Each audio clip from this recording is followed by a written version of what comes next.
You're listening to Speaking Sidemount, the podcast where we talk all things Sidemount diving, from equipment, skills, techniques, and Sidemount diving expeditions to interviews with some of the world's top Sidemount divers. Whether you're new to Sidemount, been Sidemount diving for years, or just want to know more, this is the place for all things Sidemount. I'm your host, Steve Davis. Let's get wet.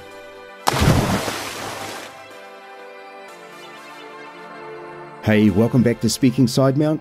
I'm Steve Davis. This episode is brought to you by our brilliant sponsor XDEEP and by the patrons of Speaking Sidemount. Huge thanks to both for their support that makes everything you're about to listen to possible. Now, it's my great pleasure today to bring you episode 88 on what is the 5th year anniversary of the founding of this podcast. Now, if you told me on those nervous days starting out on this venture that we'd still be pumping out episodes 5 years later and that I would have produced this many episodes, talk Sidemount with so many great divers, and then have the great fortune to meet and dive with some of them in person, well, to be honest, I probably hoped for some of this, but in short, I'm very proud of what we've accomplished. I'm not sure there's been a lot of recognition of the podcast in mainstream technical diving, but for me personally to be listed in the InDepth magazine Who's Who of Sidemount Diving this year for the contributions this podcast has made to Sidemount diving, that was hugely satisfying. Now, along with producing Speaking Sidemount, I think a massive benefit to me personally through this podcast has been the growth in my own diving knowledge. There's no doubt that talking to and hearing the thoughts and experiences of the very best is an awesome way to expand our thinking on Sidemount diving, and I sincerely hope that many of you have also learned something through listening to each episode. Now, huge thanks, by the way, to all of you who've reached out to me with positive feedback. It means so much. And of course, to those who've gone the extra mile and become patrons of the show through Patreon, thanks so much. It really does help. But there's much more to do. And interestingly, this August is also the 10-year anniversary of me taking my first steps into Sidemount and cave diving. Now, when I think of my own path from Sidemount, cabin and intro to cave courses, and then spending 2 years floundering at times, trying to take what I'd learned from the warm freshwater cenotes and caves of Mexico and apply it to temperate saltwater diving, firstly in Northern California and then in my home New Zealand, going from aluminium or aluminum cylinders to steel, wetsuit to dry suit, grabbing what I could from the internet and YouTube, failing, refining, and eventually making progress before I took a massive step forward when I went to Gozo and trained and worked with Tom Steiner at Gozo Technical Diving. Over the 2 seasons I spent there, I was able to make massive progress working with some phenomenal role models, including Tom himself, Audrey Cadell, Steve Martin, Vas Proud, Peter Tishanen, and Thorsten Muse, who was always a great help to me while I was working there. Now, I see many others taking a similar path, and so in this episode, I meet and chat with a man that I can only describe as a great guy. Scott Argy, as he's known, hails from the Highlands of Scotland, and like me, dovetails his professional career with a massive passion for diving. Scott can be found early in the mornings diving the mines of Scotland and the caves of North England. His passion for diving has led him to make a huge commitment to dive training, completing instructor training before discovering Sidemount and cave diving. He trained in Mexico with Tristan Termat, moving through Sidemount, cave and advanced Sidemount training, and then applied this to the frigid waters of Roscoby Limestone Mine in Scotland, and another mine that Scott only describes as Project X. Now, having hit the limits of open circuit diving, Scott decided to train on the KISS Sidewinder rebreather with Jacek Konikowski.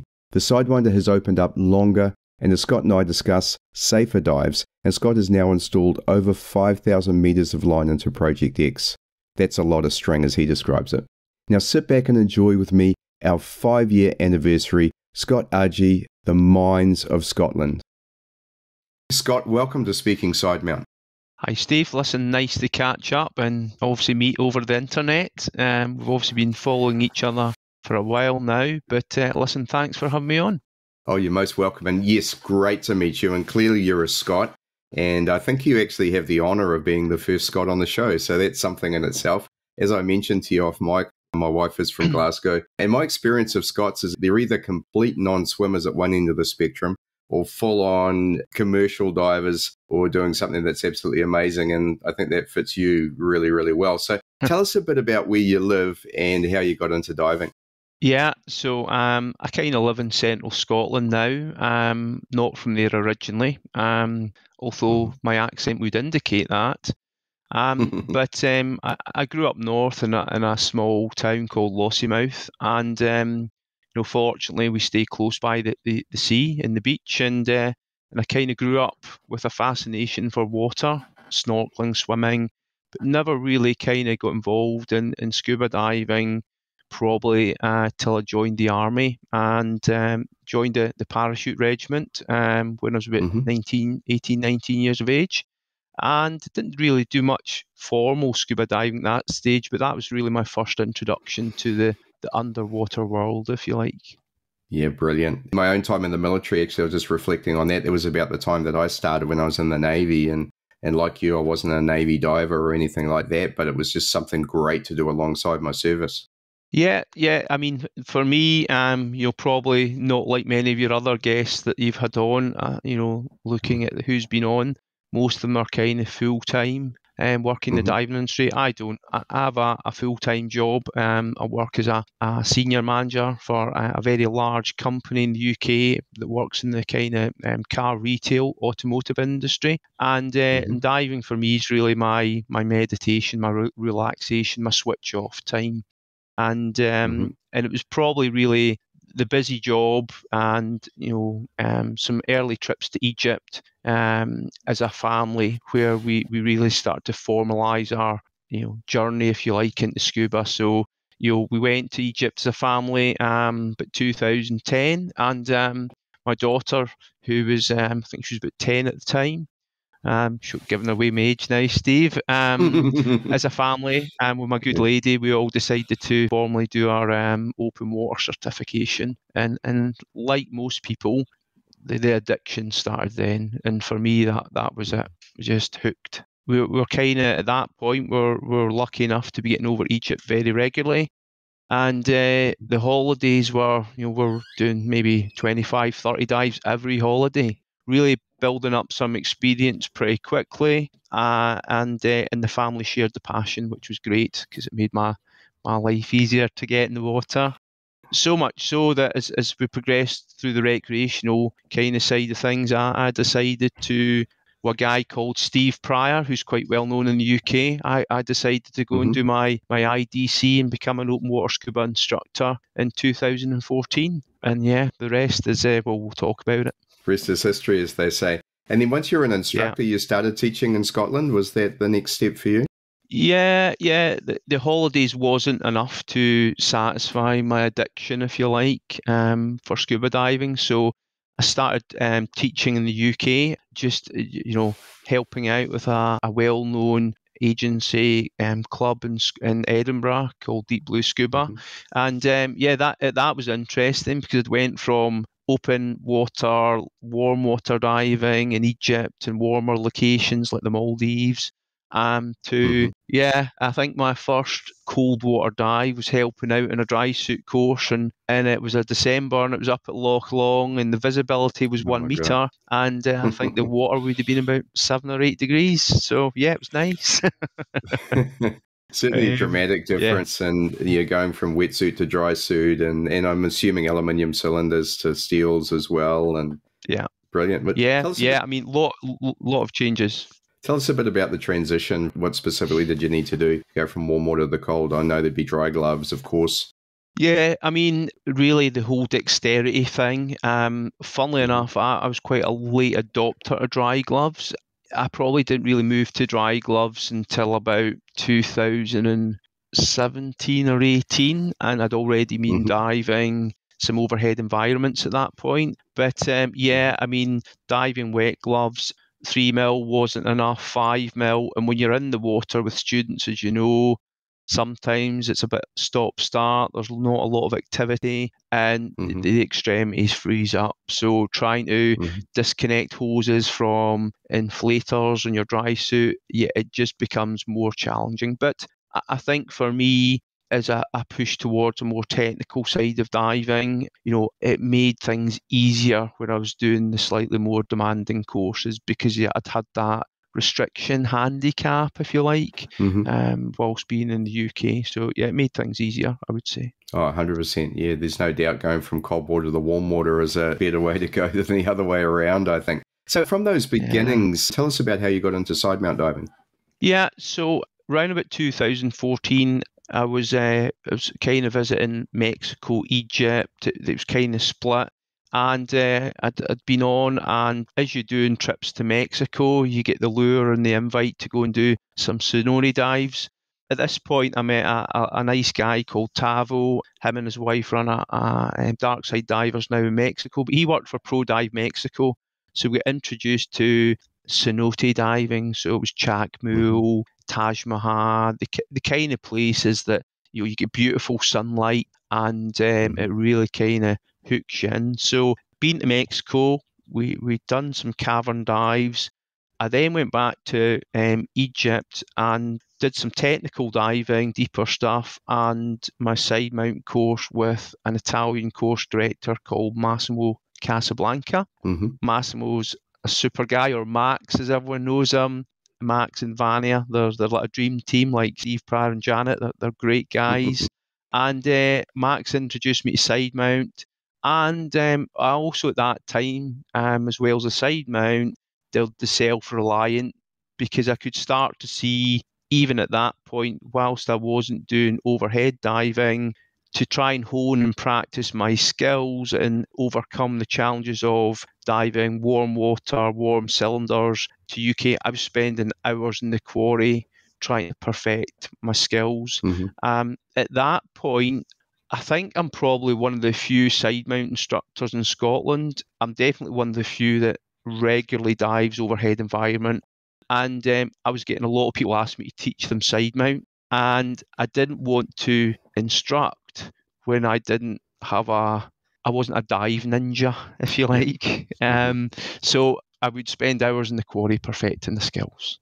And brilliant. It's exactly the right attitude for teaching great sidemount. I mean, so many instructors come out of warm water destinations in particular and perhaps do sidemount instruction as an afterthought after they've done their open water instructor courses and so on. And it's really a recipe for, I won't say disaster, but it's a recipe for poor result in terms of sidemount instruction. And I contrast that with what you've done, where you've done your own training and then spent a lot of time perfecting your skills. And I did a very similar thing. I mean, I'd done about 200 hours in sidemount before I even became an instructor.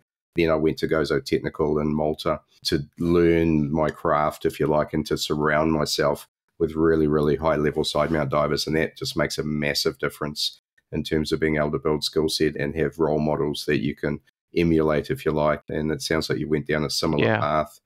So tell us a bit about that. So from there, you've started teaching sidemount, or you've been building your sidemount skills, and now you moved on to cave diving. How did that come about?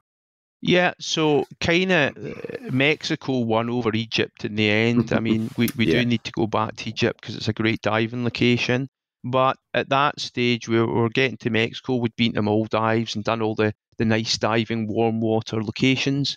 And just on the back of the cavern dives, Tavo had introduced me to a guy called Tristan Termat. He's very well known out in Mexico, good friend of Patrick's. And, Tristan at the time, Tavo had said, look, I want to do my cavern course now. Who's the best guy? Well, I would recommend Patrick. Or, listen, there's so many great operators out there. You know that. Right? There is. And so reached out to Tristan. We arranged the course and went and did my cavern course. And I can remember Tristan at the time telling me about, a great thing about caves and, you don't get seasick and you never get a blowout because the water's always good. And I'm thinking, okay, it's just wet rocks. This is a sales pitch. But boy, how wrong I was. I don't really dive much in the ocean now. It's overhead, and and that's part of why I do so much mine diving in the UK, or head down to North Yorkshire and dive some of the cave systems there, which are fantastic. Yeah, brilliant. And tell us about the transition. So, I mean, you went from sidemount diving into cave diving. How did that transition go for you? Yeah, so Tristan's pretty strict, which is great. It's that's kind of what you want, entering an overhead environment with all the risks that you can see if people have poor training. and you really had to earn your certification. And so concentrating very much on buoyancy, propulsion, and trim, that triangle that really makes up the solid foundation. And I'd initially went out there thinking I'll nail this. I'm a super experienced Sidemount diver, but boy was I wrong. I felt like an open water student or a DSD the first day in the water diving my XDEEP Classic that I thought was set up, but no. We reconfigured everything, and what a difference. So went from cavern diver, was getting a lot of diving in the UK to try and make sure when next time I went back to Mexico, I was perfect at all the stuff that I'd been getting grilled at underwater. Did my cave course in time, and over a course of a number of years went on, did several courses. Started diving stages 1, 2, adding a deco bottle, DPV, doing some really epic caves, nice. Just some of the classics are underrated, but getting to go to some really off the sort of track locations, and went on, and probably the most interesting course I did was it's not even a course, it's more of a workshop, was just because of most of the dives I do in the UK was solo. I really thought I need to make sure I'm prepared best prepared for any eventuality. So I took the challenge to do the advanced Sidemount workshop, which is it's an interesting course. I think that was about 2018. Yeah. You and I talked off mic a little bit about that, about the challenges of it. And I haven't actually done an advanced Sidemount course. I've done restrictions, and so I've had the experience of even having some interesting situations while I've been doing it. But tell us a bit about what you learned on that course and actually what you covered. Yeah, I'll not articulate everything as well as you would experience in the course, but probably the best reference for anyone who's interested in doing that is to go and look up, the master, Steve Bogarts, and he's got a video on YouTube that really, with a lot more finesse, shall I say, than I would have presented the skills or survived.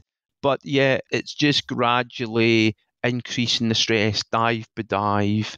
So starts off just perfecting, fin techniques, single tank restrictions, double tank restrictions, lot of zero visibility, training. But some of the interesting stuff then starts to come around when you're introduced to the regulator of death, which is just a regulator that doesn't really work. And things like no second stage, so you're breathing and fluttering the valve, breathing off the hose, and then they progress to things like breathing directly off the tank. And normally this is when you're clipped to the line and dealing with another problem and zero visibility. And then probably one of the most interesting things is diving with a tank with no regulator that you're breathing from, and fluttering the valve, and then changing the working regulator from the other tank, right tank, to the left tank, whilst dealing with zero vis or something else. So yeah, it's just pressure. Yeah. But it's good. There's something about doing that as well. And I know in my interviews with Steve, he talked about building your comfort level by progressively building your experience. And I'm sure, part of the idea of that course 100% is that you're basically experiencing stressful situations such that your comfort level in those situations gets stronger and stronger, so that when you do face it for real, the hope is that you go really well. And when I was talking to Steve in episode 56, I titled that one, When Shit Gets Real.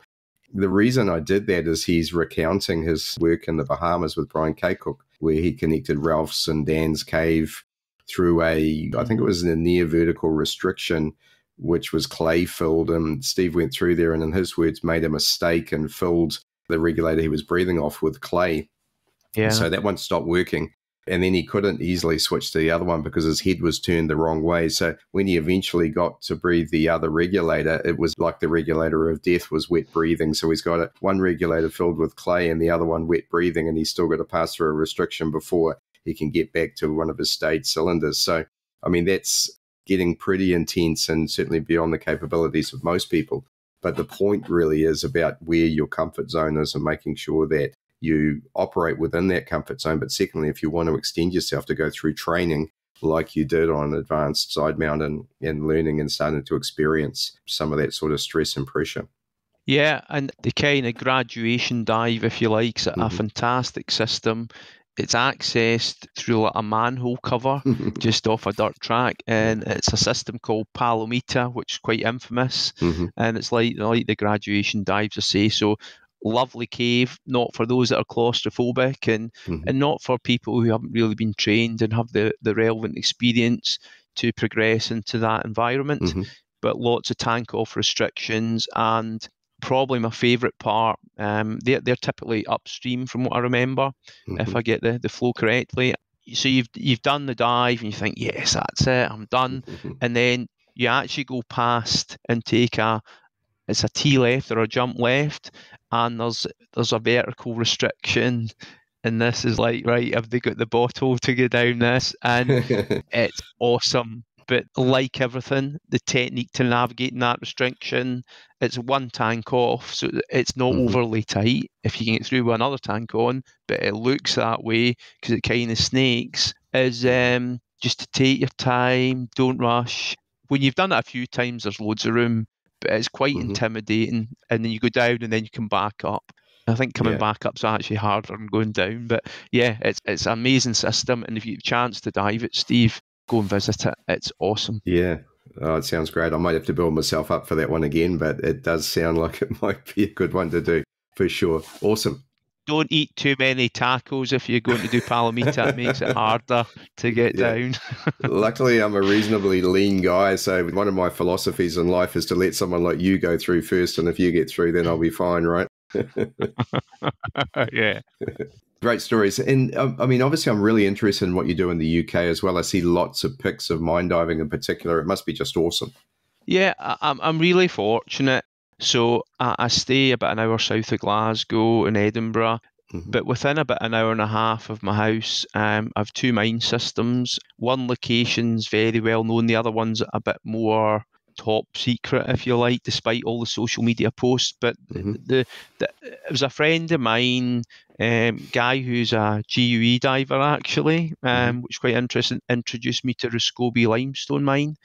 And to be honest, probably don't do as I do, take my advice, but I was exploring Roscoby limestone mine, which was probably past what I should be doing when I did my cavern course, just to satisfy that kind of curiosity and getting out underwater in an overhead environment and practicing my skills.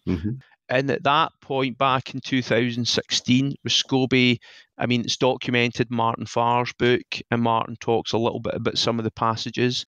But it was open access. There's a right to roam in Scotland, so there isn't a restriction with going to these sites. And I've spent a lot of time in there. The site was explored by a guy called Scott Anderson, who's another cave diver. Don't think Scott does much overhead stuff now in the UK. And it's a labyrinth. The head pool in the summer's 15 degrees. The vis isn't particularly good, but as you descend down into the mine system, whether that's in the north tunnels or in the east tunnels, the water gradually drops to 5 and 6 degrees and you get the ice cream headache. And it's just crystal clear. So I spent a lot of time in there, and partly why I did things like the advanced Sidemount workshop was I always found it easier. I'm quite an early bird, so most mornings I'm up about 4 a.m. and I could go to the dive site. I didn't need to wait for a buddy. I could just go and do my dive. So I've spent hundreds of hours in there exploring and interestingly finding parts of the mine that aren't on an abandonment plan. So there's parts of Roscoby mine that aren't documented. And I would just go there and practice my skills myself and just become as self-reliant as you possibly can in an overhead environment, with the challenges of colder water, cumbersome gloves, dexterity issues, laying line with dry gloves. And it got to the point where I was doing longer and longer dives. That's when I switched to dry gloves, because I used to be under the perception or belief that dry gloves impacted your ability to lay line and tie off. And to a point it does, but when your fingers are totally numb the dry gloves win over the wet gloves. Sure. So spent a lot of time in there. And unfortunately, a few years ago, I was up diving on a Sunday, and the lay-by that everyone used to park in was closed off, and there was signage up saying danger, no entry. Me being me, I walked past the signs and walked up, and there was all these people gathered, and a big sinkhole had appeared. Wow. So since then, unfortunately, the mine system in terms of the parking has been closed. Where I was lucky was, having been up there so frequently, I'd befriended the local farmers and a guy who lives across the road, and they allow me to park on their land. So access to Roscoby is still open to everyone, but there's nowhere to park. So as a consequence, because I'm now the only person that's parking, I get lots of people contacting me, can I come up and dive? Can I come up and dive? And I'm happy. So Ian France has been up, Gary Dallas has been up, lots of other people. Anyone that wants to dive that site that has got the relevant qualifications and experience, if we can arrange dates, we meet up and we go for a dive. But I warn them, they're going to need to be early in the morning. Brilliant. And you mentioned some of the other places as well. And a couple of things that come to mind as you said that, because you mentioned that there were maps of the mines. I mean, how much of the history of the mines are you able to uncover? And are they easy to research? Do you have maps, plans, all those sorts of things to support your exploration of the mines? Yeah, so basically when they close a mine, from what I understand, the legalities is that they need to document it. And to a point they do, but they don't. So if you take Roscoby Limestone Mine, it's kind of believed to be the most extensive mining or limestone mine in the UK, or one of them in the UK. And it's more extensive and believed. There's a north section, an east section, which generally goes down to about 32 metres, and a south section that I keep exploring, hoping to find a way through to push even further. There's maps exist for the documented tunnels in Roscoby. The elements that aren't publicised, I typically use them Nemo, or now the Seacraft guys have come up with a fantastic navigator tool that you can connect to the ENC3. Yes. So I use that, but generally they are kept to a close circle of friends, because the parts of Roscoby mine that aren't publicised, they're probably a little bit gnarly, to say the least, in terms of visibility issues, stability issues, tighter restrictions, and probably it's a little bit contradictory because, as you know, I post quite a lot on social. I still believe I've got a degree of responsibility not to encourage people to go there that shouldn't be there. Sure.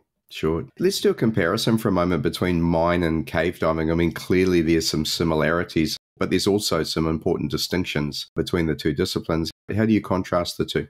Yeah, the first point I'd make is probably relevant to location for cave diving. So my cave diving experience is Mexico and Sardinia, a little bit of UK cave diving. I've got a lot. There's a lot more systems that I should be diving in the UK, and even between Mexico and Sardinia, before we get to the mine diving side of things, what's quite funny in Mexico, as you'll know, Steve, and Sardinia, sorry, because you've been there, is Mexico, the water's pretty much 24. Yeah, maybe hit a warm bit of salt water. Sardinia, I mean, I couldn't believe it. And that was my second time there. If you take Beltoronte, you're swimming through, it's 24, and then you hit the cold water halocline, and it's like 14 degrees. It's a big drop. So, yeah, and first time I went to Sardinia, honestly, I hadn't done my research, and I had like the skinniest undergarment, and I'm going, oh, this is cold. So the temperature thing won, but yeah, if you're diving like caves in Russia, then that's not relevant to the point I'm going to make. So the big thing in the UK mines is the temperature. In the summer, in Roscoby, there's a big head pool that can be 15 degrees, and the mine's 5 or 6. But in the winter, you can be breaking the ice, so you get an ice dive first, and then you go through the cold head pool, and the mine's 5-6 degrees. So you get the opposite benefit. And the system I refer to is Project X. And the reason we do that is there's literally probably 5 or 6 people in the UK that's been to that location. And that one is by far fact the most extensive mine system in the UK. I have over 5 kilometres of line in there, and I certainly couldn't have done it without the KISS rebreather, because I'd reached limits in OC. And that mine system, the reason we don't, and listen, some people know where it is and guessing where it is, but it's not really the best place to dive at an open circuit because of percolation issues, and the zero visibility takes months to clear in there. There's some stability issues, but there's things like barbed wire, old diesel drums. So the hazards are slightly different, and probably the thing I would say that a lot of people that contact me ask to dive mine systems, especially if they're just like a cavern diver, and I don't mean to be condescending, but the navigational choices. So a regular dive at an A mine system, just for a standard dive, could be 20 navigational decisions. If you think about, even a slightly advanced cave dive in a Mexico, main line, T left, one jump, T right, it's 5 or 6. So the navigation in the mine systems, they're like mazes. So even though they're explored to a point, a lot of them aren't fully explored. So matched with the cold water, the visibility, the stability issues, rolls of barbed wire, and the navigation, it can become tricky. For sure. But it's a great training ground. I bet. I haven't mine dived myself, so I'm very, very interested in it, but I kind of liken some of the issues that you've stated there as being kind of similar to shipwreck diving in a way where you've got sort of sharp edges of wrecks, and you certainly have stability issues in some older wrecks as well where there's a risk of collapse. And that's the big thing, I guess, that would be in the front of my mind as you're going into a mine is how do you determine the stability of a particular area and protect yourself from risks like collapse? Well, everything's got a risk, Steve, and again, that's partly why so much of what I do, even the exploration, and it's not like like the guys are doing. I mean, they're about to extend Beltoronte. Hopefully, it's not like the stuff that Patrick and the guys doing. A lot of the guys are doing Mexico. So my exploration is probably pretty tame, I would say, but in some ways it isn't for the points you highlight, and that's why most of the time the decision's mine, because I do think, and I've seen it with some of the people I dive with, certainly just now, is whilst you should never do a trust me dive, I think some people that end up coming to mines are, to a point, doing a bit of a trust me dive. Totally. And I'm just conscious of that fact. Yeah. But you've got to make a judgment call. And for the stability issues, if you're having a look at some of my videos on YouTube, you'll see the old posts and stuff. But these posts are like, so Project X has been filled with water since probably 1920. Roscobi hasn't been mined since about 1950, I think. So it's a judgment call, and touch wood, you've just got to get them right, because I've had a collapse. I've had some things that went, maybe you shouldn't have done that. In fact, last week, a primary light failure, which was interesting. But the timing wasn't great, trying to set up for a selfie. Yes. But it's just a judgment call that comes, as you know, Steve, from experience and going back to learning to dive in caves and mines. That's where the gradual progression and not rushing the journey is so important. Yeah, brilliant. So you mentioned a couple of the mines, Roscobi and Project X, and I was watching your videos this afternoon, and you spent about a couple of hours actually going through just about all of them, would you believe, Mexico, Sardinia, your mines, and a little bit of cave diving as well. So I was really, really mesmerized with all of that. And congratulations too. I mean, the standard that you're diving at is excellent. So really enjoyed watching those. Tell us a bit about the caves that you're diving as well in the UK. Yeah, so I'm fortunate, as I said, within about an hour and a half to have a couple of mine systems, but trying to get back to diving caves, probably the closest area for me is North Yorkshire. And that's where the getting up at 4 a.m. really helps, because I can jump in my pickup truck, drive 2.5 hours, and be at that location before anyone else. The CDG guys, there's a fantastic cave system in North Yorkshire, near a place called Chapel Ladale, called Hurtle Pot. Quite extensive upstream and downstream, very different dives. You'll be able to look up lots of stuff about online. And the CDG they use that as a training site, the northern section. Mm-hmm. So I like to get down, not get in their way, go and do my own dive. It's an awesome cave. Mm-hmm. Conditions, you really need a dry spell. Yeah. Otherwise, there's either strong flow Mm-hmm. pushing you out if you're trying to go upstream, or the visibility's like Mm-hmm. this. But again, going back to Mexico comparison, probably made learn and dive in Mexico in zero vis situations easy, because zero vis is regular over here. Mm-hmm. So Harto Pot, it's a bit of a hike down through a kind of muddy slope. Mm-hmm. Beautiful cave system, descends down a boulder slope. If you're going upstream, come to a kind of incline in the natural geology called the Hindenburg Wall. And then you can kind of progress up to 12 metres and come to a junction, and you go down the low arch. And this is where a lot of people will generally stop, because it becomes a little bit more restrictive, and you're probably either going to need stages. You're definitely not getting through the blotter press in a twin set unless you're taking it off. And then you get into a section called the deep, and probably just a little bit past there, that's about as far as it ends. But it's an awesome dive on Sidewinder, and very little deco in Sidewinder, which is great. But the downstream, I did again solo, I think it was last year, and it's that tight I ended up tearing my loop, because the rocks are really sharp. So there's lots of cave systems in North Yorkshire that are worth exploring. There's more mine systems like Hodge Close, which features in the series The Witcher, and it's an awesome site, a slate mine. There's a fantastic picture of it, and where the rocks have collapsed, it actually looks like a human skull. You need to look it up. It's an amazing place. That sounds cool. And you started to talk a little bit about the Sidewinder, so let's move on into equipment a little bit. I know you dive XDEEP, so tell us about the equipment you dive and maybe the progression you went through. So like me, you started with the XDEEP Classic. What are you diving now? Yeah, I've recently, for my Sidewinder, just switched to a rec, just because I think it's a little bit more compact, and I don't think I need the lift on the unit that I would if diving multiple stages. But yeah, started on the Classic, had it. Probably the mistake most people make in Sidemount is they tinker too much. Yeah, and by tinkering too much, as you know, you make one small change, and then guess what? The tank's now sitting an inch lower, or it's lagging at the front, or it's not, it's in the wrong place, not behind the armpit. So probably tinkering too much was my biggest mistake. Looking for the easy answers, which don't exist. They only come through practice, and training, obviously, and advice and guidance. So start with the Classic.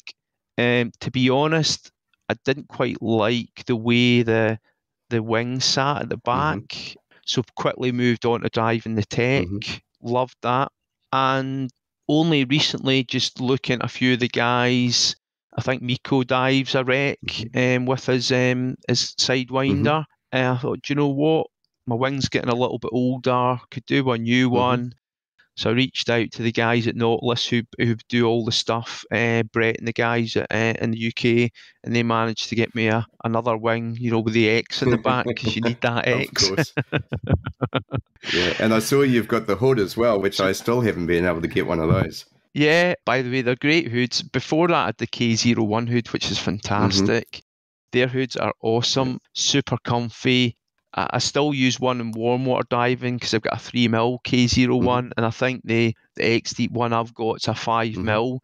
But the 5mm XDEEP hood in cold water diving is awesome.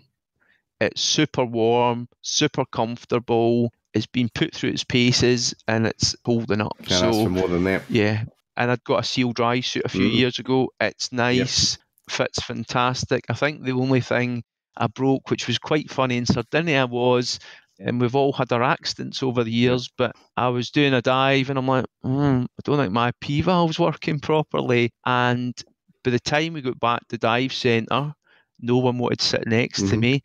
And it wasn't like the catheter had blocked up, or there was a twist, or it had blown off. The actual hose that connects the valve had blown at the bottom. Right, unreal. I've had my P-valve accidents, as we all have, but this was like, And myself and Danny from Blueforia is looking at it and going, oh my God. Yeah. You've got a powerful P. blew the far end off. So yeah, as you say, we've all had accidents. I was actually teaching a side mount course, and I've got a little bit of a bung right shoulder. So when I was doing the final part of the zip up, I asked one of my students to finish the zip for me, and then I jumped in the water, and instantly I could feel it flooding around my midsection groin area there.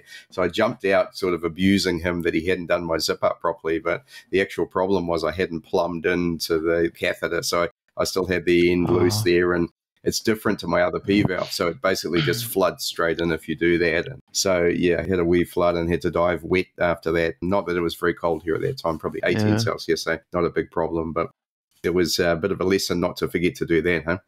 Just when you say Steve's shoulder, one of the things I did tinker with, and it's actually it just highlights how flexible. I'd actually seen it on the Katana 2, which is actually an interesting system. I actually set up one of my XDEEPs in an H harness because I've got a shoulder injury, and it's easy to do, and it's quite a nice addition, especially for donning and doffing if you've got a shoulder injury. So easy for anyone to do, and that's how adaptive that system is. Very much so. And in fact, Ed Sorensen, when I did my Sidewinder course, set me up in an H harness, and he's a big bodybuilder type guy. I think that's why he went for that. I used it for a while. I found it probably didn't fit me as well as I really wanted to. But one good thing of diving the Sidewinder with it is you don't tend to need to trim your cylinders very much because you're not using very much gas out of them. So they tend to be whatever the position you're going to set them in is going to be that, unless you bail out, of course. And so I dived it for a while. I changed it back to a Y or the standard setup.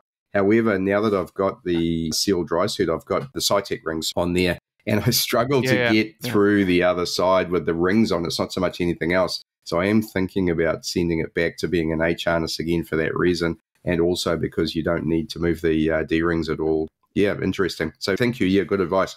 Yeah, and that's the challenge, again, of diving solo. Try to kit up with big dry glove rings, try to get through your harness, and there's no one there to help you become tangled. I actually, just in the point you're making, and listen, it's me maybe just being useless, but which wouldn't be the first time. I changed my Cytex out on the Seal for the waterproof Ultimas. I just find they're an easier system, and they fit straight in, and they're a little higher profile than the Cytex, which are nice and slim, but I used to always struggle to get that Cytec oval glove off, so I just went, no, sod that. I'll just go back to a system I can use easily, keep it simple. Brilliant. Yeah, lots of different ways of doing it, of course. So, yeah, that makes sense. So we talked a little bit about XDEEP there, the Seal dry suit. Obviously, diving Sidewinder and doing a great job of that. Tell us about how you got into the Sidewinder, why you chose it, the decision process, and perhaps where you trained as well. Yeah, my transition to Sidewinder was kind of throwing a real curveball like a lot of us when COVID came along. So I'd initially booked, so I'd ordered my Sidewinder unit back in early 20, I think. And I'd ordered it through Patrick because he was the go-to guy. He'd seen him diving the system. Tristan was diving the system as well in Mexico. And what was quite funny about the whole CCR transition was, and we've never met, we've tried to meet regularly, but Andrew Goring, who you've had on, we talk a lot, or it goes through stages of us talking a lot about stuff and not talking about stuff. But he used to joke about, see me diving stages, he goes, oh, Scott, CCR, and I go, no, I don't need a CCR. But eventually I thought, I do need a CCR. So I reached out to Patrick. He'd advised me on things like going for the hardwired unit, and all these kind of things, and just the syntactic phone or the insulation, however you want to pronounce it, just for the UK diving. And so I'd ordered the unit. COVID struck. We'd already organised, you'll maybe remember back, Steve, but kind of June 20, Patrick had organised to do an event in Sardinia called Cavoria. And I'd booked to go to do that 10-day trip because I wanted to try all these different units and do some different caves from Mexico. That didn't happen. And I was supposed to be back December of the 20 doing my Sidewinder training with Patrick in Mexico. Unfortunately, because of all the complications around travel, it was looking highly unlikely that that was going to happen. And I had this unit bought and paid for that was going to be shipped to Mexico. And I made the decision at that point to ship the unit to the UK. So I had it here. As you know, typically the team at KISS, they'll ship you the unit, but they won't ship you all the parts. So I had to choose where basically those parts were going to be sent. And at that stage, between Danny and Bluephoria and Jacek, the easiest thing was ended up that Jacek was the guy that was going to... So Jacek fortunately came over to the UK and we did a one-to-one Sidewinder course in the UK. So that had been September 20. Brilliant. We did it. Super nice guy, fantastic instructor. I bet. Audrey Cadell trained with him, and she's very, very discerning, let's say, and she was very, very positive about what she received from him indeed. So yeah. Jacek was, I keep it, what's quite funny, and Learn and Dive the Sideminder probably splits into two camps. People probably take it really easy because it's a simple unit to dive. But me, I was 3 days into my course and going, what have I done here? I've spent all this money. I hate this. My buoyancy's terrible. And I go back to when I learned to cave dive. I thought, oh no. But we worked through that, and now I hate diving if I'm not on my Sidewinder. It is interesting, isn't it? I think I'm through 400 hours well and on the unit now in just about 3 years. So I love it. It's an amazing piece of equipment, easy to maintain, super simple to strip, set up. Take your time, follow the checklist, don't become complacent. And Jacek also, again, I'm probably a bad example from what I was saying about my cavern course. I'd started taking my unit in overhead environment before I'd even done cave CCR, probably because I knew that if I had any problems, I could just quickly switch and bail out to Sidemount. So before I even did my cave CCR course, I think I had over 80 hours in the overhead environment. And Jacek, again, I did my cave CCR crossover with Jacek. Just re-cemented, strict instructor, laid back, great at getting you, very patient, and just super nice guy. Yeah, brilliant. My experience started kind of the year before you. So I got mine in 2019 and did my training with Ed Sorensen, which was just outstanding. And my experience was that it was working for me pretty much straight away. And the thing I loved so much was just how easy it was you talked about the triangle before, about not so much the buoyancy control, obviously that takes a bit of practice, but getting into trim and being able to use your propulsion techniques that so well was relatively easy. And Ed trains pretty much, I've got to be careful what I say here, but Ed trains pretty much in the cave at Jackson Blue there. Because I was already full cave, there was some kind of dispensation. Let's put that to one side and park that for a moment. But we were mainly in the entrance sort of area there. And I remember he just had me going around and around and around and around, going into the cave, turning around, coming out of the cave with the flow.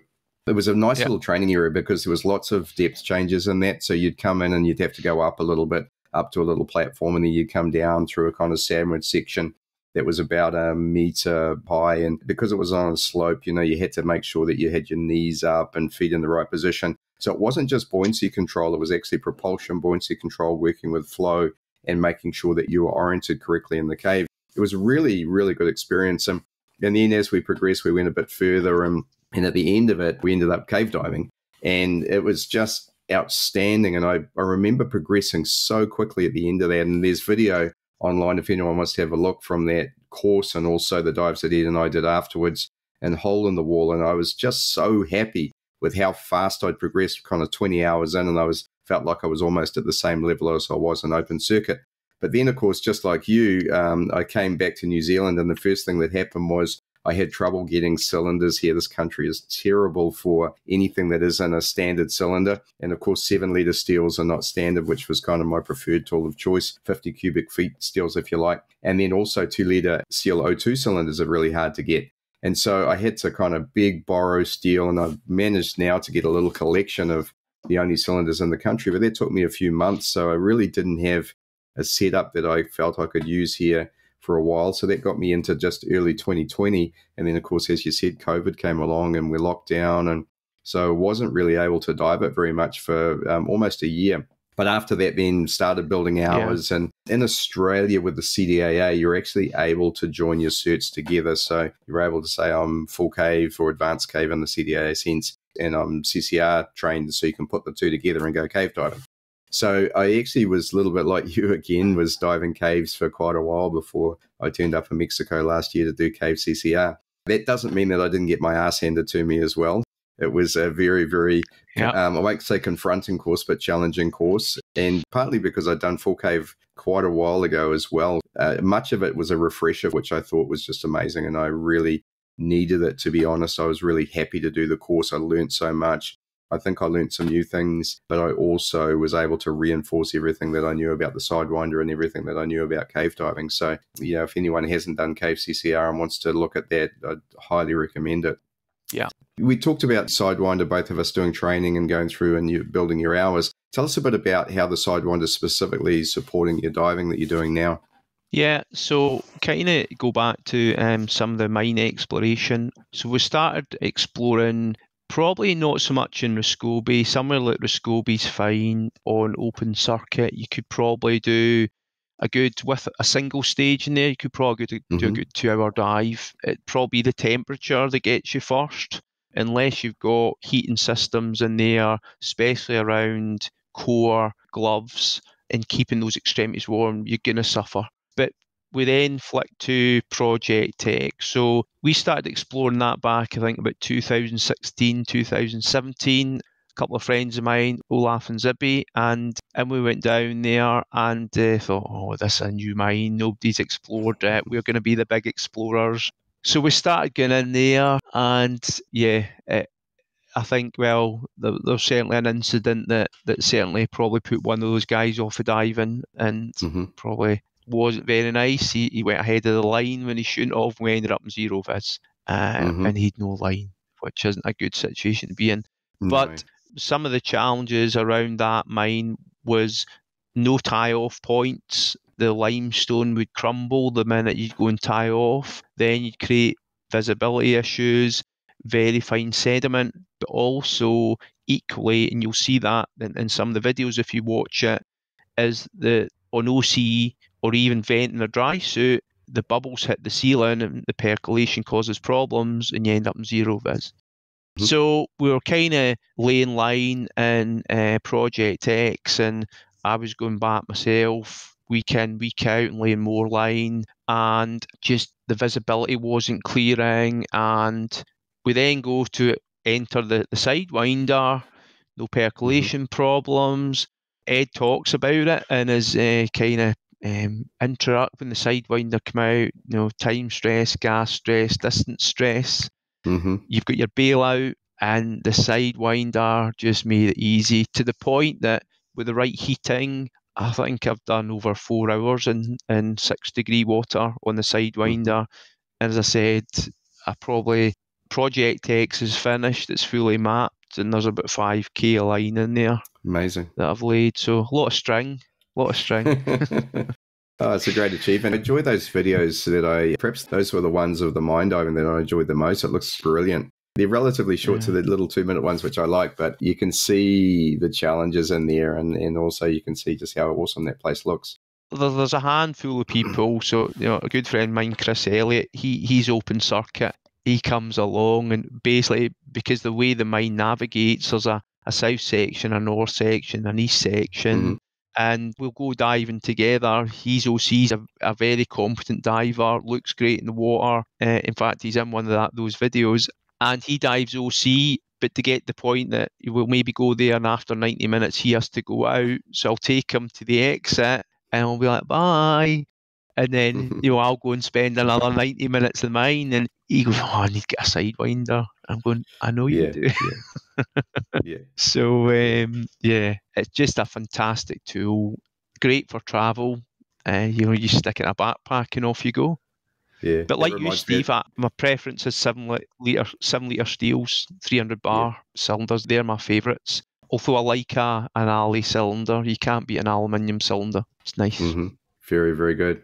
Yeah, your story there about needing a Sidewinder reminds me of Robbie Schmidtner when I was interviewing him, talking about how he was never going to go CCR and then was diving with Skanda and with Philip Lehman and basically getting left behind. You're sent back to the exit while they carry on with the dives because he just simply couldn't carry enough gas or couldn't stage enough. So I think there's a few things. I mean, firstly, you can easily reach the limits of open circuit diving as you're doing the sort of work that you are, exploration. But there's something for me, like I don't do that sort of diving. I mean, I would love to do it, but I just don't have the opportunity to do it. But the gas stress, distance stress, time stress thing for me, cave diving, is really, really important. And, I mentioned in the last episode in my little section of the dive that I got quite concerned when I was stuck on the other side of a restriction. And having the Sidewinder in that situation was a vastly different mental exercise for me than it would have been open circuit. And, you're just able to stay so calm because you've got time. And, even bailing out on it, you mentioned bailing out. The other great thing is if you're already a Sidemount diver, bailing out to Sidemount is just so relaxed and comfortable because you go back to your happy place. You go back to what you grew up on, So again, my one little bailout experience, which was a 40-minute swim out, bailed out of monkey dust, was really, really easy because I just felt incredibly comfortable. And, so there wasn't any increased respiration rate or sac rate or anything like that because it was just diving for me. So it's a great unit from that point of view as well. And that comfort, I think, is something that's really important in cave diving. And that, to me, is almost a reason enough to dive it if you're doing 2-3 hour cave dives, regardless of whether it's a staging type situation. Yeah. And you mentioned monkey dust, super nice system, isn't it? Bit of a walk with your tanks, but it's good exercise. Exactly. Yeah, I talked about that last time with Larry about carrying cylinders out after that. And it was fun. I actually enjoyed the run through the jungle. And I was there in November. There were no mosquitoes, would you believe? So it was just awesome. I loved it. And it's beautiful when you walk into that entrance there and walk across the companionway. Yeah, I loved it. Yeah. You mentioned a bit earlier about your content. So you've got an immense amount of content on Instagram, Facebook, and some great videos on YouTube. And I think your images, especially the ones you do of yourself, are really good. And I think there's one thing about that. I mean, we don't always have a Meekan, Alex Dawson or Tom St. George or Laurent Moreau hanging around waiting to take great pictures of us. So you doing them self, I think, is really great. Tell us a bit about how you pull off those amazing selfies that you do. Yeah, it's a GoPro. It's a GoPro 10. I'm waiting for the 12 to come out. I do have an 11. It's maybe just a tech thing, Steve, and with your experience, you might be able to help me out with this. But because of the HEVC codec on the 11, I can't seem to get it to work properly on the old GoPro Quick program. But anyway, like to kind of document what I've done, like the video thing. I've got a few bits of the Sardinia stuff I need to do in the next few weeks from being out there. But it literally is GoPro 10, run the video, a GorillaPod tripod, and like most things, the keys in the lighting. Use a couple of big blue video lights, set them up, and off you go and take a snap and then try and get a nice image. So yeah, it's people have said to me, Roger Williams, I don't know if you know Roger Nelly out in Mexico, but I'd put up one day, just the easy thing, me and my shadow. He says, yeah, but who took the picture? I says, I did. No chance. And I'm like, that's a selfie. No way. So yeah, just play about. It's trial and error. It's a bit of a fun thing, and I think, to be honest, that's why some of my friends like to come diving, because they go, if you can do a selfie like that, and I get some. Listen, it's hit or miss sometimes, but it's a bit of fun. It's a bit of fun. You mentioned Instagram. I hadn't thought about Instagram till my daughter says, "Dad, you need to go on Insta." And listen, and I've only been on Insta a few months. I think I've got 250 followers or something, where Facebook now just went crazy, Amazing. Yeah. Amazing. Yeah, I was saying, I've been trying to pull off something myself inside the Canterbury rig for so long. I've run into so many problems, and I've pulled off a few of them, but I think lighting has been the main issue. There's been percolation issues. There's been, at the moment, the spaces that I really want to shoot in are full of packhorse crayfish, which are like these massive crayfish about the size of a small dog, and they've completely destroyed the visibility, so that's out the window. And the other thing too, I mean, you mentioned a little bit about solo diving, and it is quite interesting, people's attitudes to that.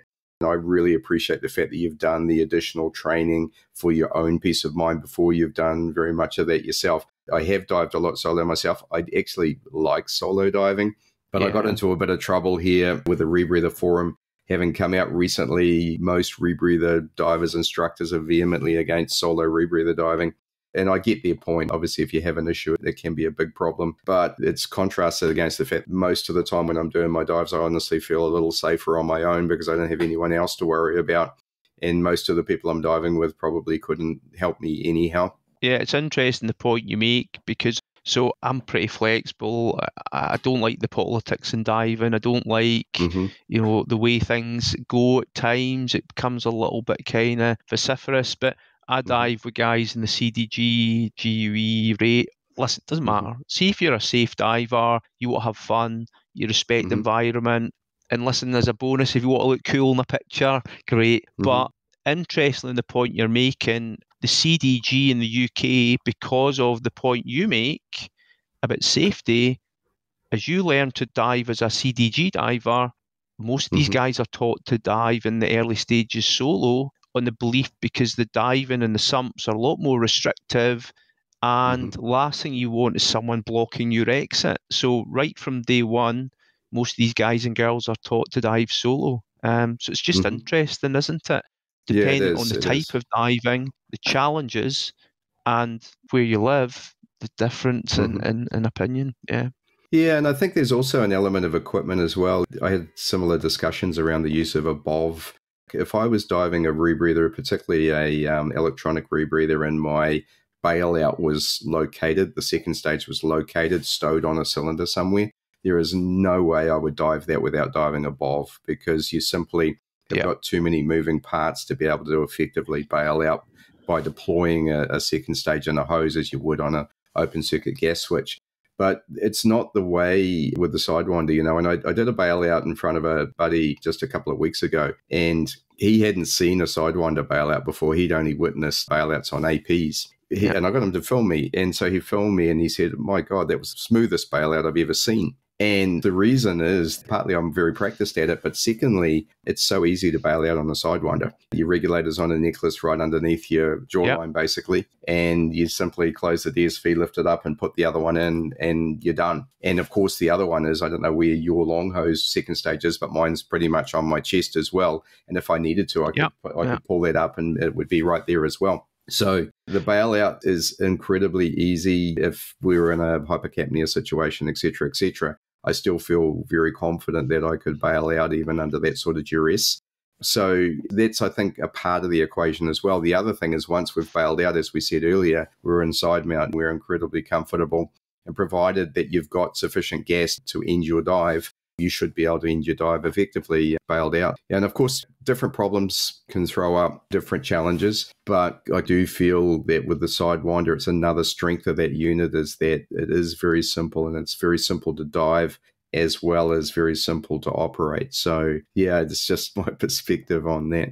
Yeah, exactly. And I dive my hose clipped as well on the right D-ring. I know some people stow it on the right tank, but the bailout's super simple, isn't it? Close the DSV, switch to the necklace, and off you go. So, that's part of the reason I like the Sidewinder. It's super simple. I've dived my unit a lot. I dive my unit so much and I love it so much, I bought a second just in case it doesn't work. And it's sat there wrapped up brand new.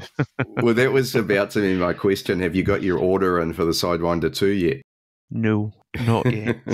One, kind of wait and see when the unit will be available. Two, super happy with the unit I've got. I know some people have problems with Molex and things like that, but get a crimping tool, bit of wire, and it's pretty easy to fix. The only thing I've made to my Sidewinder is I switched the 4-pin cable, and simply for the fact that I think it's a bit more resilient and it's far easier to change out on the head than having it hardwired to shear water. And that's the only thing I've changed in my unit. I've tried sump heads, wouldn't say I've particularly liked them. I've changed the membrane on the ADV Stefan Koch, if that's how you pronounce the surname, does these thicker membranes, and the ADV is just less sensitive, so I prefer it that way. But the unit standard with a dual MAV, and for me with insulated foam, is pretty perfect. Yeah, I'm with you 100%. You know what? I've done almost exactly the same mods on mine. I've got 4-pin connectors to a Shearwater. What else have I done? I've also put Stefan Cox, if that's pronouncing his name right as well. I've put the thicker membrane in as well. And that's about it. One thing I did want to ask you about, so you mentioned that you tore a hole in your loop on one of the dives that you were doing. Yeah. Tell us how that went for you and what happened and how you dealt with it. Yeah, so down in Hurtle Pot, conditions were fantastic. I went up, done the normal dive to the upstream, came back, run time was about 120. Conditions were fantastic. It was still early in the morning. I was in the cave myself. And the downstream to Hurtle Pot starts with a real bad vertical boulder choke. So it can be a little bit intimidating for people who aren't used to diving in tighter environments. So you kind of descend down, and the whole downstream's a little bit more, it's tighter, and just the way the passage goes, there's pebbles in the floor, so shuffling the pebbles out the way to get enough space to come through. And on the roof, it's just razor sharp. And just because of space, I didn't have loop covers on that with hindsight I should have probably had on, would have helped. And I actually didn't really notice. So probably maybe 100 metres, 200 metres, I thought, right, okay. And myself was getting really tight, kind of turned round. And it was only as I started to ascend, I was like, what's that noise? And you know, as you ascend, you exhale anyway, typically out your nose. And so probably because and people laugh when they see this mirror that I dive with, but because I dive a lot solo, for me, as you know, when you descend down, yeah, you want to check everything's working, you want to breathe, you want to check your O2 will go up, you want to check you can breathe it down and your diluent's working. But part of my safety checks for myself is I do a bubble check with my mirror. Yeah. So Perfect. before I go into any cave or mine system. And so I'm out with my mirror and I'm like, where are those bubbles coming from? And I couldn't quite work it out. I was having to add a little bit more gas to get the PPO2 up, you know, as you want to do your deco. And because I did a little bit of deco and got the unit home, and probably like you do with your dry suit, I'm out with the washing up liquid, and sure enough, I had this puncture hole in my loop. But yeah, right hand side. So easy enough to change, easy enough to fix, and yeah. It didn't result in a flood, or so it was just gas coming out as opposed to water coming in? Yeah, exactly. And touch wood, never had a flood in the unit, never had a boom, never had anything that you kind of train for. And my unit does get pretty much put through its paces with some of the conditions we go in. So, but maintain it, you know, clean it, lube up everything that needs lubed up, and you know, check things every so often. And yeah, it's you know, 3 years on, touch wood, it's pretty much bulletproof. It doesn't look new anymore. It's pretty well scuffed, but yeah, it's a great bit of kit. Excellent. Yeah, I probably don't challenge mine quite as much. I'm diving a lot of shipwrecks with it, and it has been beaten around a little bit with that, certainly in some caves as well. The biggest thing with me is just taking it in and out of salt water rather than fresh water. And I've had a few people ask me questions about, you know, various parts of the rebreather corroding, but I haven't had any issues at all with that. After I changed to a dual MAV, I had 2 single MAVs before that, an O2 MAV and a DIL MAV, and I did have some trouble with the DIL MAV, and I think it was a little bit because of the disconnecting and salt water, and the connections that I had on there at that point was allowing a little bit of salt water to get inside the DIL MAV. Do you feed your DIL MAV? So my setup on my KISS, I run my feed for my ADV off my left tank. Okay. I don't run with the DIL MAV connected. And if I have a problem with the ADV, then I'll disconnect and connect to the. So I don't dive with my ADV connected and I feed from the left. A lot of guys I see, you know, Tristan does, he feeds from the right. What do you do with your unit? My ADV runs from my right cylinder, and my DIL MAV is plugged into my left cylinder. So you dive both plugged, yeah. Both plugged, yeah. I don't... Both connected, yeah. Yeah, and I've been messing with that a little bit. I mean, obviously having the ADV is really useful when you're descending in particular. And also it's really nice in terms of making sure that you can always get the lung full of gas that you want at that particular time. But I remember Ed talking to me about saying, he'd have his closed quite a bit because he liked the feeling of the end of the breath cycle against the counter lung. And I don't like that feeling because it kind of feels like you can't get enough sometimes. But it does mean that it may be a little bit easier to manage as minimum loop volume. And what I find sometimes with the ADV is that I'm expanding the loop volume if I take a bigger breath, and then I've got too much loop volume, so I'm dumping a bit. So what I'll often do is basically have the ADV open for a descent phase of a dive, and then I'll close it and see if I can manage it effectively without that. And obviously, as you know, if you're not ascending or descending, you tend to be able to just maintain a constant amount of dill in the loop anyhow, and the constant mass flow orifice will take care of the O2. So there's really not very much to do if you're at a constant depth, and it's only on depth changes that you need to do that. So even though I've got the DILMAV, that is, it's a dual, but the DILMAV plugged in to my left cylinder, I don't tend to use that very often. And it'll only be if I happen to have shut the ADV off. I do have a shut-off, an inline shut-off on the ADV, and I think that's kind of useful from the point of view of if you have a boom on that, an internal boom in particular, it's really easy to shut it off. So that's a benefit of that. Of course, it's another moving part to go wrong as well and something else to maintain, but that's what I'm using at the moment.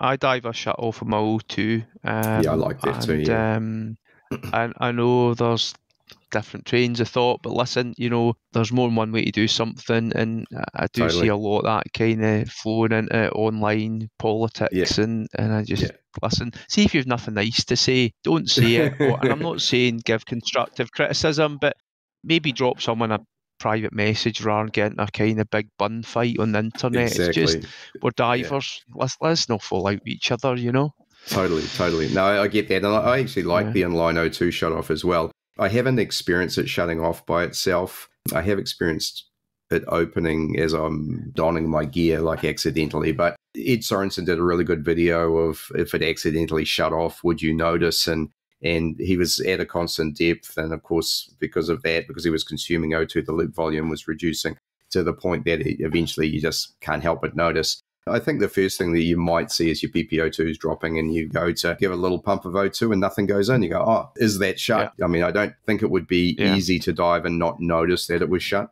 You're going to notice it if you're keeping an eye on your PPO2. Which you should be anyway.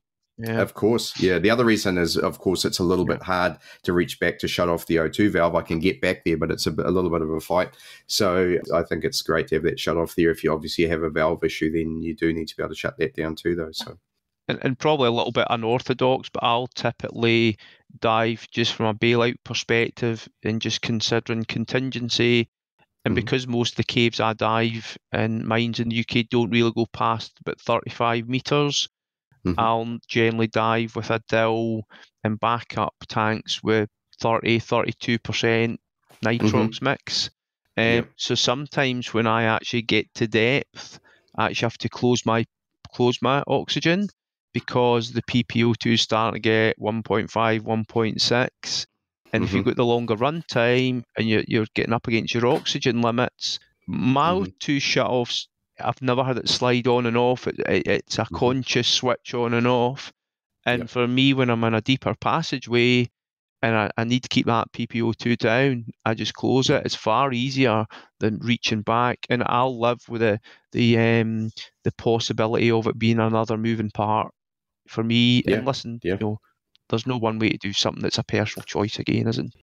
Yeah, at the moment I'm diving air diluent a lot. There was a discussion that I had with a couple of the guys here, a couple of the CCR instructors, around having your diluent at a 1.1 PPO2 at your max depth so that you don't run into those sort of problems. But then you end up, on a 30-meter dive, you're diving some, 26 or something, which is just not a common mix. So I dive air a lot, and that makes that easy. The problem that then creates, though, is if you do need to bail out, you're bailing out to not a very efficient gas. And so you have to factor that into your dive planning and profile and so on. All things being equal, I dive a 32 or something like that, depending on the depth. And you mentioned, Steve, getting hold of the right tanks was a little bit hard for you. where I stay, I'm middle of nowhere, so I've actually set up my own compressor, own nitrox stick, so I can mix my own gas to a point. I take it, getting mixed. Obviously, you're in the industry professionally, getting mixes and getting the right gases is pretty easy out there. Yeah. Yeah, it is. Yeah, if you go to a shop. But to be honest, I'm a little bit in the middle of nowhere as well. And I've run it through my mind whether I should be getting a compressor and being able to make my own nitrox, because there's not a lot of nitrox available up here where I am as well. So I have a similar problem. And that's one of the reasons that I'm using air diluent a lot is it's just too hard to get nitrox sometimes. Yeah, it's just convenient, you know. I'm an hour plus to the nearest dive shop, and you know, I come back on a Sunday from a dive, strip my unit, and just start filling up my tanks, and off we go. Perfect. So it's, if you've got the ability to be lucky enough to do that, it's certainly, in my opinion, worth the investment, just from a convenience perspective. Got it. Well, mate, it's been amazing. Thanks so much for joining me. Thanks for sharing about mine diving in the UK and about your experiences in Mexico and Sardinia. Learned a lot. Thanks, Steve. Lovely to catch up. If you're ever in the UK and you want a nice cold water dive, you know who to give a shout to, and maybe we'll even catch up in Mexico one of these days. Oh, that'd be amazing. In fact, both of those would be great. And there is a very strong chance I'll be in Scotland next year, maybe late in the summer. So we'll stay in touch and see if we can pull that off. Yeah, great. Steve, nice meeting you. Have a lovely evening and catch up soon. Pleasure. Bye-bye. Hey, thanks so much for listening. I hope you enjoyed that episode as much as I did making it. Scott is a brilliant guy, and it was such a pleasure to discuss Sidemount diving, cave diving, learn more about the mines of Scotland and the caves of North England. And of course, it was great to talk about the KISS Sidewinder and how that was supporting Scott's diving. Thanks again to XDEEP for supporting this podcast. It means so much. And of course, the patrons of Speaking Sidemount, thank you for your support. That also helps to make this podcast possible. Thanks to all of you, and I'll catch you in the next episode. You've been listening to Speaking Sidemount from www.sidemountpros.com. If you like the podcast and would like to support the show, then why not become a patron of Speaking Sidemount? For as little as $5 per month, you can become a part of the Speaking Sidemount team, get exclusive early access to all of the episodes, and help us to deliver the very best Sidemount, cave, and technical dive content available. Just go to www.patreon.com/speakingsidemount for all of the details. The address is also on our Facebook page, listed in the podcast notes. Thanks again, and we look forward to you joining us for our next episode of Speaking Sidemount.